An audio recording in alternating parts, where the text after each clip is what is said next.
नमस्कार। मैं Dhananjay Kumar the public India में आपका स्वागत है। बिहार में बीजेपी ने एड़ी चोटी का जोर लगा दिया है।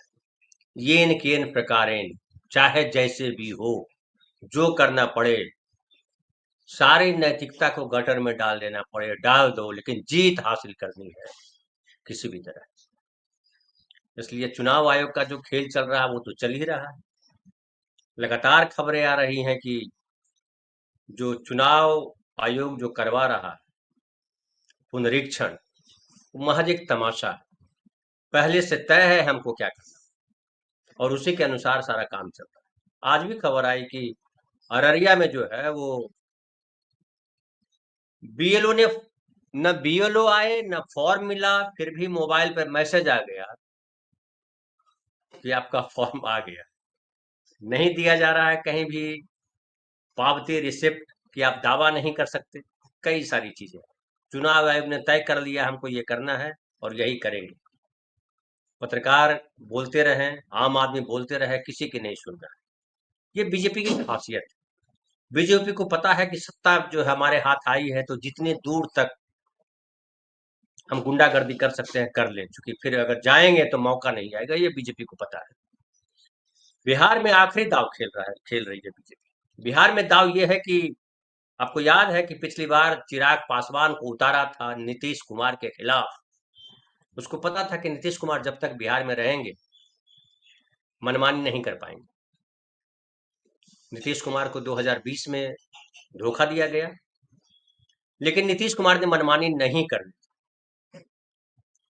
और उसके बाद जो है उनके खिलाफ अभियान चलाया गया। उनको मुख्यमंत्री इसलिए बनाया गया कि उनको पता था कि बिहार में लोकप्रियता जो है वो नीतीश कुमार की है। अभी देखिए एक सर्वे आया है, अब उसके आधार पर मैं आपको आपके सामने कुछ बात रखता हूँ। जो सर्वे आया है नया, सी वोटर लगातार वहां सर्वे किया हुआ है। मतलब आदमी एक टाइम में खाना खाना छोड़ सकता है, लेकिन सी वोटर जो है वो जो ट्रेल है वो उसने चलाया हुआ है और लगातार जो है वो सर्वे कर रहा है तरह तरह के सवाल लेकर के मीडिया में। उसका मकसद बेसिकली क्या है? मीडिया में एक परसेप्शन क्रिएट करना। और देखिए इसमें एक तो कहा उसने, सी वोटर के सर्वे में आया कि अभी भी 58% लोग नीतीश कुमार के काम से संतुष्ट हैं। 58% लोग, यानी मैंने भी आपको बताया था कि जब मैं पटना गया था तो ज्यादा लोग कह रहे थे कि सरकार तो बदलनी चाहिए, लेकिन नीतीश कुमार ने जो काम कर दिया है वो फिर आगे हो पाएगा नहीं हो पाएगा, ये बड़ा तनाव है। और नीतीश कुमार को बदलना लोग इसलिए भी चाहते हैं कि नीतीश कुमार जो है जिस तरह से तबीयत को लेकर के उनकी बातें की गई, हालांकि इसमें बड़ा रोल है बीजेपी का। उससे लोगों को लग रहा है कि अब नीतीश जी जो है नहीं चला पा रहे हैं। और एक किंग कर्तव्य विमूढ़ वाली स्थिति है नीतीश कुमार के वोटर्स के सामने, या जो बिहार में विकास चाहते हैं उनके सामने कि क्या किया जाए। लोगों के सामने डर भी है कि अगर आरजेडी की सरकार आ गई तो कहीं फिर वही पुराना दौर लौट ना आए, क्योंकि यादव समाज जो है उसको लेकर के बड़ी सारी नैरेटिव्स हैं। क्या सही है क्या गलत है मैं भी उसका विश्लेषण नहीं करूँ। अब पिछली बार जो है चिराग पासवान ने काम किया था, लेकिन इस बार जो नीतीश कुमार के लोग हैं वो चिराग पासवान को लेकर के सतर्क हैं। ऐसे में नया एक और खेल, क्योंकि चिराग पासवान की वजह से सिर्फ जो है नीतीश कुमार को गिराया जा सकेगा ऐसा नहीं लगा। तो बीजेपी ने एक खेल खेला कि एक तो पहले नीतीश कुमार को हर हाल में दबा दिया जाए कि नीतीश कुमार के बिना भी सरकार बन सके। तो चिराग पासवान के पैरेलल एक और कैरेक्टर खड़ा किया गया, प्रशांत किशोर। और देखिए प्रशांत किशोर को मीडिया में भी उतना ही कवरेज मिल रहा है। तो प्रशांत किशोर हमलावर किस पर है, आप गौर कीजिए। प्रशांत किशोर एक तो जो तेजस्वी यादव है उस पर लगातार हमलावर है, और वो कहते हैं कि नौवीं फेल है, ट्यूशन ले लो। अभी नया उनका जो बयान आया उसमें ये आया है कि वो नौवीं पास नहीं कर सकते, और लगे हाथ तेजस्वी यादव को चुनौती भी दी। नवभारत टाइम्स ने लिखा है कि आप चाहे तो जितना ट्यूशन कर लो कोचिंग कर लो पर 10वीं पास करके दिखा दो, मैं जनसुराज वापस लूंगा, उनके लिए प्रचार प्रसार करूंगा। कभी प्रशांत किशोर ने मोदी जी के लिए नहीं कहा कि इंटायर पॉलिटिकल साइंस की डिग्री जो है वो कहां से हासिल की मोदी जी। मुझे भी दिलवा दीजिए, मैं भी प्रधानमंत्री बन सकता हूँ। ये प्रशांत किशोर ने कभी नहीं कहा। बीजेपी पे शायद ही कभी हमलावर होते हैं प्रशांत किशोर। उसके बाद दूसरा जो हमला होता है वो नीतीश कुमार पर होता है प्रशांत किशोर का। दो ही जगह हमला करते हैं, एक तो या आरजेडी पे हमला करेंगे या नीतीश कुमार पे हमला करेंगे। पूरा आप देख लीजिए प्रशांत किशोर। नीतीश कुमार को कहा कि 25 सीटों से ज्यादा भी अगर आ गया जेडीयू को 2025 के चुनाव में, तो हम राजनीति छोड़ देंगे, संन्यास ले लेंगे। यानी बीजेपी ने तैयारी कर ली है कि 25 के अंदर समेट दिया जाए, ताकि जनता दल यू अगर कोशिश भी करे तो उसको तोड़ फोड़ दिया जाए, उसके लोगों को अपने साथ लिया जाए, और कुछ लोग अगर बाहर भी जाते हैं तो जाएं। और ऐसा ना हो कि जनता दल यू में दो पार्ट हो जाए और उसके बाद एक बड़ा धड़ा चला जाए आरजेडी के साथ। ये भी बीजेपी को डर है। और बीजेपी को डर ये क्यों है? बीजेपी करना क्या चाहती है, इसको अगर आप समझना है तो आप समझिए कि देश में जो राजनीति हो रही है पिछले 11 सालों से, वो क्या राजनीति है? वो राजनीति है कि किस तरीके से आम आदमी के जीवन को कष्टकर बना दिया जाए। आपको याद होगा जब आदित्यनाथ आए थे तो बुलडोजर राज चल रहा था, और खास करके मुसलमानों को ठीक किया जा रहा था। किसी भी मामले में मुसलमान पकड़ा जाए, पहले उसका घर तोड़, उसका घर तोड़ दिया करते थे। लेकिन पिछले कुछ महीनों से दिल्ली, गुजरात, उत्तर प्रदेश, तमाम जगहों पर हिंदुओं के घर तोड़े जा रहे हैं। विकास के नाम पर तोड़े जा रहे हैं, इलीगल कंस्ट्रक्शन इसलिए तोड़े जा रहे हैं। ढेर सारे वीडियोज आपको दिख जाए। वो कौन है जिनके घर तोड़े जा रहे हैं? बीजेपी की कोशिश है कि जो या तो हमारे अनुसार रहो और जैसा हम चाहते हैं वैसा करें, या चुप रहो। न संविधान चलेगा, न कानून चलेगा, न प्रशासन चलेगा, कुछ नहीं चलेगा। कल एक खबर मैं देख रहा था, उत्तर प्रदेश से एसपी पे विधायक ने हमला कर दिया, और इंस्पेक्टर बात कर रहा है कहीं ऊपर कि सर एसपी साहब पे भी हमला हो गया है, बम लिए हुए हैं, विधायक है, क्या क्या सब बोल रहा है। ये क्या है? पूरे देश में जहां जहां भी बीजेपी का शासन है, आप गौर कीजिए, वहां देख लीजिए। उड़ीसा में क्या हुआ? उड़ीसा में एक लड़की के साथ जो है प्रोफेसर ने बदमाशी करने की कोशिश की, धमकाया उसको। जब उसने सहयोग नहीं किया, सहयोग इन्वर्टेड कॉमा, तो कहा कि तुम्हारा करियर बर्बाद कर दूंगा। लड़की ने शिकायत की, प्रिंसिपल ने आईसीसी बिठाया। इंटरनल कमिटी होती है, विशाखा गाइडलाइन के अनुसार ये आवश्यक है कि हर जगह संस्थान में आपको कमेटी बिठानी पड़ेगी। और उसमें कहा गया कि कमेटी के लोगों ने कहा कि वो प्रूव नहीं हो पाया कि प्रोफेसर ने उसके साथ बदतमीजी करने की कोशिश की, और उस पर दबाव डाला गया कि आप जो है केस वापस लो। और उसके बाद उसने नहीं वापस लिया, उस पर दबाव बना रहा और उसने खुद को जला लिया। 90% से ज्यादा जल गई थी। राष्ट्रपति मिलने गई, लेकिन तब तक वो मर चुकी थी। लेकिन किसी बीजेपी के नेता के चेहरे पर शिकन नहीं, क्योंकि बीजेपी के नेताओं को आम आदमी से लेना देना नहीं है। उसको न किसी धर्म से लेना है, न जात से लेना है। उसको सिर्फ लेना है सत्ता से, क्योंकि सत्ता जो है वो मलाई देती है। बिहार में यही चल रहा है। उसने जो कोशिश की कि हिंदू राज स्थापित किए जाए, हिंदू राज उत्तर प्रदेश में क्या है? कांवरिये जिस तरह से गुंडाई कर रहे हैं, तो हर जगह अराजकता फैला देना। अराजकता फैला देने का सबसे ज्यादा लाभ किसको मिलता है?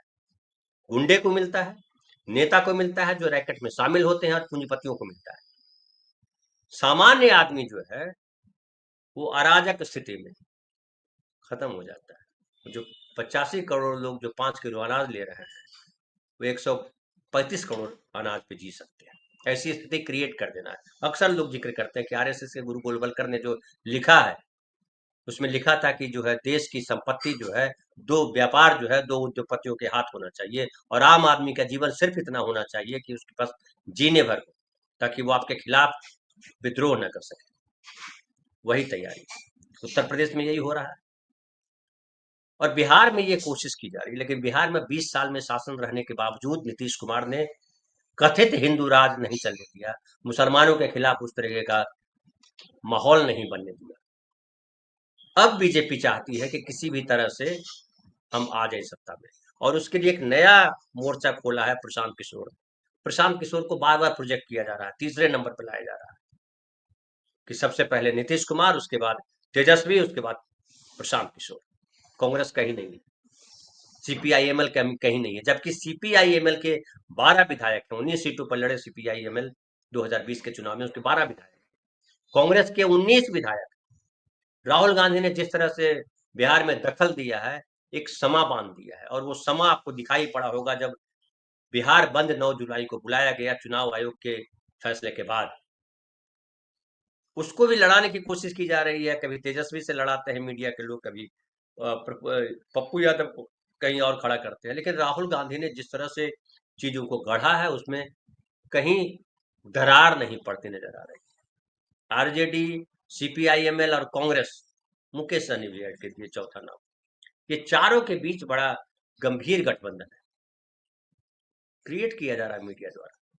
जैसे मीडिया चुनाव आयोग के कहने पे मीडिया में हर जगह फैलाया गया कि बांग्लादेश, नेपाल और म्यांमार के लोग बिहार की मतदाता सूची में, और चुनाव आयोग हैरान हैरान हो गया।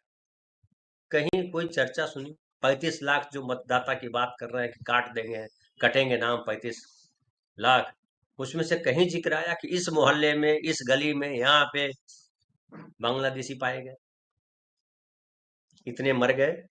डेटा जो आपने देखा होगा कि क्या कहा कि इतने मर गए, 17.5 लाख जो है बिहार छोड़ के कहीं चले गए, 5.5 लाख जो है दूसरी जगह वोटर लिस्ट में नाम ले लिया है।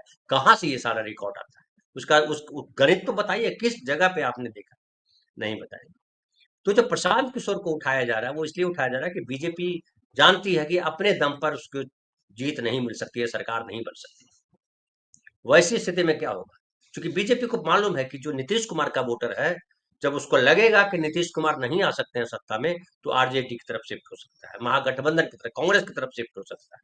ये बीजेपी को पता है, क्योंकि वो बहुजन समाज, खास कर जो नीतीश कुमार का जो वोट बैंक है, जो महिलाएं हैं, जो अति पिछड़े हैं, जो बैकवर्ड क्लास में खास करके कुर्मी और कोयरी है, क्योंकि इसका कोई नेता नहीं है बीजेपी में उस तरीके से। सम्राट चौधरी को जिस तरह से खड़ा किया गया, कहीं जमीन पे आधार गप है, प्रोजेक्टेड नेता है। जैसे प्रशांत किशोर भी जहां बिहार में प्रोजेक्टेड नेता है। अभी मनीष कश्यप के साथ जो है गलवैया डाले ग्रुप है, जो गांधी को गाली दिया करता था। जो प्रशांत किशोर ने कहा कि गांधी के जन्मदिन के दिन हम अपनी पार्टी बनाएंगे जनसुराज, लगातार जो है प्रशांत किशोर जिस तरह से हमलावर हैं, उसमें साफ साफ दिखाई पड़ता है कि उनकी मंशा है, वो सरकार नहीं बना सकते, वो भी जानते हैं, लेकिन वो क्रिएट कर रहे हैं कि आरजेडी के खिलाफ, महागठबंधन के खिलाफ माहौल बने और बीजेपी सरकार बना ले। और बीजेपी की सीटें अगर कुछ कम होती है तो 2, 4, 5 सीटें अगर इनको आ गई तो वो साथ शामिल हो जाएंगे, क्योंकि ये अगर बीजेपी के साथ नहीं जाएंगे तो जाएंगे कहाँ? ये स्थिति है प्रशांत किशोर की। और प्रशांत किशोर को इसीलिए मीडिया में ज्यादा प्रोजेक्शन है कि बीजेपी के लिए वो फायदेमंद है। बीजेपी जानती है कहाँ से फायदा है, कहाँ से नुकसान है। लेकिन अब सवाल उठता है कि क्या जनता दल यू ये सब चालें नहीं समझ रहा है? जनता दल यू ये सब चालें समझ रहा है, लेकिन जो उसके अध्यक्ष है संजय कुमार झा, उन्होंने कब्जा किया हुआ है। जो जनता दल यू के जो नेता हैं, कोई हिम्मत नहीं कर पा रहे हैं कि कैसे लड़ा जाए, कि नीतीश कुमार ने सेकंड लाइन खड़ा की नहीं, नौकरशाह उनके साथ खड़े हैं। जिन नौकरशाहों ने उनके साथ लंबा समय दिया, तो रणनीति बना सकते हैं, लेकिन नौकरशाहों में खुलेआम लड़ने की हिम्मत नहीं है, जो नेताओं में आमतौर पर हुआ करती थी। क्या राजीव रंजन जो है लड़ पा रहे हैं? नहीं लड़ पा रहे। हालांकि कहा जाता है कि राजीव रंजन किसी भी हाल में नीतीश कुमार को धोखा नहीं देंगे, लेकिन संजय झा धोखा दे सकते हैं, दे रहे हैं। इसलिए अब जो है जनता दल इस प्रयास में है कि उनके जो नेता हैं, जो दलित पिछड़े, अति पिछड़े समाज के हैं, उनको कैसे प्रोजेक्ट किया जाए, उनको उठाया जाए और जमीन पे एक सम्मानजनक स्थिति में आया जाए। सम्मानजनक मतलब बीजेपी अपने दम पर तोड़ जोड़ करके सरकार न बना सके। ये अब जनता दल यू की कोशिश ये है कि बीजेपी किसी भी हाल में, चाहे प्रशांत किशोर आ जाए, चाहे कोई और आ जाए, ऐसी स्थिति न बने, उनकी पार्टी टूट जाए। जनता दल यू टूटे तो कितने विधायक जाएंगे? उस सब जनता दल यू के नेताओं को पता है कि कौन कौन विधायक जो है किस किस तरफ भाग सकता है, किसे खरीदा जा सकता है, किसे धमकाया जा सकता है, किसे लालच दिया जा सकता है, कौन जाति के आधार पर हिंदू राष्ट्र बनाने के नाम पर चले जाएंगे। ये जनता दल की यू के नेताओं को पता है, नीतीश कुमार को भी ये पता है। नीतीश कुमार को कई लोग कहते हैं चुप क्यों? चुप इसलिए है कि उनके सामने फिलहाल कहीं रास्ता नहीं दिख रहा। वो जानते हैं कि अगर नीतीश कुमार आरजेडी की तरफ जाते हैं तो भी कहानी गड़बड़ाती है। कई नेताओं को जेल हो सकती है, सीडी ईवीआई तमाम चीजें चल सकती हैं। तो वो जो जनता दल के नेता हैं वो अभी चक्रव्यूह में एक तरह से फंसे हुए हैं, और उनको लग रहा है कि चुनाव के बाद हमारी ताकत क्या है ये हम देखें। अभी चुनाव की घोषणा होनी बाकी है। चुनाव की घोषणा होने से पहले बहुत खेल होगा। अभी तो सबसे बड़ा खेल है जो चुनाव आयोग ने खेल खेला है, किनका नाम कटता है किनका नाम रहता है, ये अलग खेल है। और ये पूरा का पूरा जो है नैरेटिव गढ़ने का प्रयास है। इसमें कहीं से मतदाता सूची को प्योर करने का उद्देश्य नहीं दिखाई पड़ता। अगर प्योर करने का उद्देश्य दिखाई पड़ता तो हर घर में जो दो फॉर्म दिए जाते, एक पावती के तौर पर उनके पास होता और एक जो है चुनाव आयोग के पास जमा होता है। तो पावती वाला जो है वो जलेबी नहीं बिक रही होती वहां देवघर में। तो चुनाव आयोग के बीएलओ नहीं जा रहे हैं, एसडीएम कह रहे हैं बीएलओ का कि आप जो है कैसे भी करके करो। ये जो दबाव बनाया गया वो किस लिए बनाया गया? ताकि ये कल कहा जा सके कि नहीं, हाँ इसमें गड़बड़ियां रह गई। कल देखिएगा कोई दूसरा आ जाएगा बोलेगा हाँ इसमें गड़बड़ियां रह गई, और सारा दोष जो है वो ज्ञानेश कुमार के मत्थे मढ़ दिया जाएगा या किसी और के मत्थे मढ़ दिया जाएगा, जिससे फिलहाल बीएलओ के मत्थे बढ़ा जा रहा है। कई बीएलओ सस्पेंड कर दिए गए हैं, कई बीएलओ की नौकरी की सैलरी रोक दी गई है, तमाम हत्याकांड किए जा रहे हैं, पत्रकारों पर मुकदमे किए जा रहे हैं, पत्रकारों को डराया धमकाया जा रहा है। अजीत अंजुम तो एक चेहरा है, राष्ट्रीय चेहरा है, इसलिए उनके खिलाफ क्या हुआ वो सबको पता चल गया कि मुकदमा हो गया। अजीत अंजुम चूंकि राष्ट्रीय चेहरा है, जिस समाज से आते हैं उस समाज का दबदबा है बिहार में, और कोई पंगा नहीं चाहता। लेकिन अगर कोई दूसरी जात का पत्रकार होता बिहार में उसी लेवल पे तो शायद नहीं कर पाता। हालांकि राजीव रंजन जो है न्यूज़ 24 के, वो भी लगातार जा रहे हैं और लगातार लोगों से बात कर रहे हैं, जिसमें निकल के आ रहा है कि कितनी गड़बड़ियां हैं चुनाव आयोग की इस प्रोसेस में, पूरे प्रोसेस में, और किस तरीके से वहां पे किया जा रहा है ये स्पेशल इंटेंसिव रिवीजन। तो ये एक मजाक के तौर पे है, और वो मजाक बीजेपी को लाभ पहुंचाने के लिए किया जा रहा है। ये वहां के आम आदमियों को, जन जन को पता चल गया कि ये तमाशा हो रहा है। अब ऐसे में असल सवाल ये है कि क्या प्रशांत किशोर वाकई नीतीश कुमार को डैमेज कर पाएंगे? क्या प्रशांत किशोर वाकई तेजस्वी यादव को डैमेज कर पाएंगे? मुझे लग रहा है जितना प्रशांत किशोर आरजेडी और नीतीश कुमार के खिलाफ बोलेंगे, उतना ही चुनाव एक तरफा होता चला जाएगा। और सबसे बड़ी बात वहां की, अगर वो चुनाव अगड़ा पिछड़ा होता है तो बड़ा संकट आएगा समाज में आगे। हालांकि बीजेपी चाहती है ये किसी भी तरह से क्लैश हो। बीजेपी के नेता जो है मेल मिलाप की भाषा नहीं जानते। ये 11 साल का अनुभव है, 11 साल से जो व्यवहार कर रहे हैं उससे पता चलता है। जहां दिल्ली में देख ली, दिल्ली में क्या हालत बना रखी है 2-3 महीने के भीतर। नरेंद्र मोदी जी ने क्या कहा था, केजरीवाल जी कैसे प्रोजेक्ट किए गए थे, आप याद कीजिए केजरीवाल का प्रोजेक्शन कैसा था। किन लोगों ने केजरीवाल को प्रोजेक्ट किया था? यही बीजेपी के लोग थे, आरएसएस के लोग थे अन्ना के पीछे, और केजरीवाल प्रोजेक्ट किए गए। केजरीवाल ने आकर के कहा कि जो है लक्ष्मी जी की तस्वीर लगाओ, लक्ष्मी जी के पूजा हम कर रहे हैं, लाइव दिखाया जाएगा। कोरोना काल में याद कीजिए लक्ष्मी माता के फोटो लगा रहे थे गांधी को हटा करके। बात करते हैं भगत सिंह का, फोटो रखते हैं भगत सिंह का। भगत सिंह जो है वो सांप्रदायिक व्यक्ति नहीं थे, वो धार्मिक व्यक्ति भी नहीं थे। लेकिन धर्म का जो ढोंग किया जा रहा है, धार्मिक होना कोई बुरी बात नहीं, लेकिन धर्म के नाम पर ढोंग, और उस ढोंग के नाम पर सत्ता, ये केजरीवाल ने भी करके दिखाया, और वही प्रशांत किशोर बिहार में कर रहे हैं। लेकिन लोग समझ रहे हैं, ये सबसे खास बात है। और ये जो लोगों की समझ पर, और लोगों की समझ जो है उनके सामने जो दृष्टि है उसको साफ किया है चुनाव आयोग की इस मुहिम ने। तो मुझे लगता है कि बीजेपी भले सोच रही हो कि हम इस तरह से क्रश करके अपनी मनमानी पूर्ण तरीके से सारी संस्थाओं को बंधक बना करके, लोगों को डरा करके धमका करके हम अपने जीत के लिए माहौल बना देंगे, लेकिन ऐसा होता नहीं दिखाई पड़ रहा है। फिलहाल इतना ही। बहुत बहुत धन्यवाद।